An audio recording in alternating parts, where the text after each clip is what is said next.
दोस्तों इस वीडियो में आज हम पढ़ने वाले हैं the rise of nationalism in Europe class 10th का चैप्टर। पार्ट 1 वीडियो है दोस्तों, पूरी वीडियो देखिएगा, पार्ट 2 जल्दी प्रोवाइड की जाएगी। तो दोस्तों, फ्रांस क्रांति और राष्ट्र का विचार। 1789 में फ्रांस का एक ऐसा राजा था जिसने संपूर्ण भूभाग पर एक निरंकुश राजा का आधिपत्य था। फ्रांसीसी क्रांति से जो राजनीतिक और संवैधानिक बदलाव हुए उनसे प्रभुसत्ता राजतंत्र से निकलकर फ्रांसीसी नागरिकों के समूह में हस्तांतरित हो गई। क्रांति ने घोषणा की कि अब लोगों द्वारा राष्ट्र का गठन होगा, वे ही उसकी नियति तय करेंगे।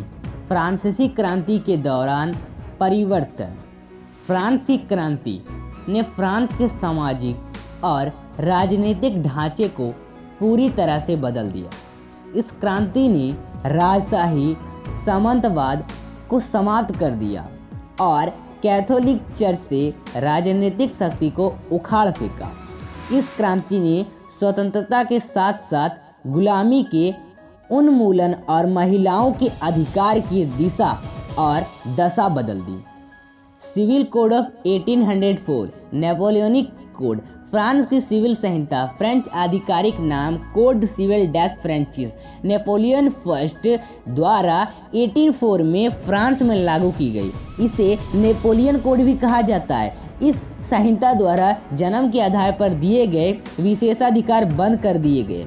इसके तहत धर्म की स्वतंत्रता प्रदान की गई तथा इसमें कहा गया कि सरकारी नौकरी उनको मिले जो सर्वाधिक योग्य हो। तो दोस्तों, सिविल कोड डैश फ्रेंचिस ये है उनका कोड। ये आपको आर्टिकल दिख रहा है, ये है उन्हीं का कोड जो उन्होंने जारी किया। Drawback of Napoleon rule.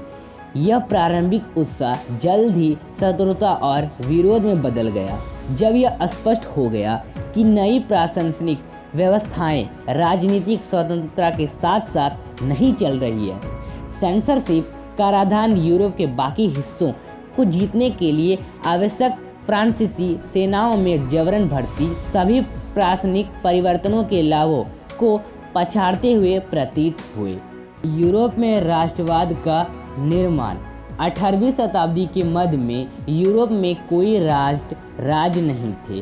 पूरे यूरोप को राजाओं द्वारा शासित राज्यों में विभाजित किया गया था जो अन्य प्रदेशों पर कब्जा करने के लिए एक दूसरे के खिलाफ लड़ रहे थे।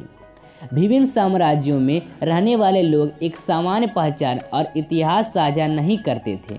उदाहरण के लिए हैब्सबर्ग साम्राज्य को देखें। इस साम्राज्य ने ऑस्ट्रिया हंगरी पर शासन किया, जिसमें टायरोल, ऑस्ट्रिया और सुडेटलैंड भाग उच्च वर्ग के लोग प्रमुख रूप से जर्मन बोलते हैं।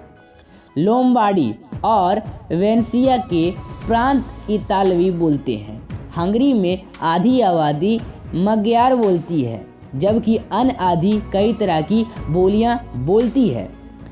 गैलिसिया में उच्च वर्ग के लोग पोलिश भाषा बोलते थे और केवल एक ही सामान्य बात है कि वे एक ऐसे साम्राज्य का हिस्सा हैं जिस पर एक ही सम्राट का शासन है। The aristocracy and the new middle class. 1. अभिजात वर्ग और नया मध्य वर्ग। फर्स्ट, इस वर्ग के सदस्य जीवन के एक समान तरीके से एकजुट थे जो क्षेत्रीय विविधताओं को काटता था। उनके पास ग्रामीण इलाकों और शहरों के घरों में भी जातियां थीं। हालांकि यह शक्तिशाली निरंकुशता संख्यात्मक रूप से एक छोटा समूह था। अधिकांश आबादी किसानों से बनी थी। पॉइंट 2. 18वीं शताब्दी के उत्तरार्ध में इंग्लैंड में औद्योगिकरण शुरू हुआ, लेकिन फ्रांस और जर्मन राज्यों के कुछ हिस्सों में यह 19वीं शताब्दी के दौरान ही हुआ। पॉइंट 3. इसके निर्माण में नए सामाजिक समूह एक श्रमिक वर्ग की आबादी के रूप में सामने आए और मध्यम वर्ग उद्योगपतियों, व्यापारियों, पेशेवरों से बना। यह शिक्षित उदार मध्य वर्गों के बीच था कि कुलीन विशेषाधिकारों के उन्मूलन के बाद राष्ट्रीय एकता के विचार ने लोकप्रियता हासिल की। उदारवादी राष्ट्रवाद के क्या मायने थे? राजनीतिक रूप से उदारवाद एक ऐसी सरकार पर जोर देता था जो सहमति से बनी हो। फ्रांसीसी क्रांति के बाद से उदारवाद, निरंकुश शासक और पादरी वर्ग के विशेषाधिकारों की समाप्ति, संविधान तथा संसदीय प्रतिनिधि सरकार का पक्षधर था। 1815 के बाद एक नया रूढ़िवाद। 1815 में नेपोलियन की हार के बाद यूरोपीय सरकारें रूढ़िवाद की भावना से प्रेरित थी। रूढ़िवाद का अर्थ है कि राजनीतिक दर्शन जो परंपरा स्थापित संस्थानों और रिवाजों पर जोर देता है और तेज बदलाव की बजाय क्रमिक और धीरे धीरे विकास को प्राथमिकता देता है। Treaty of Veena 1815। वीना कांग्रेस यूरोपीय देशों के राजदूतों का एक सम्मेलन था जो सितंबर 1814 से जून 1815 को वीना में आयोजित किया गया था। इसकी अध्यक्षता ऑस्ट्रियाई राजनेता मैटरिख ने की।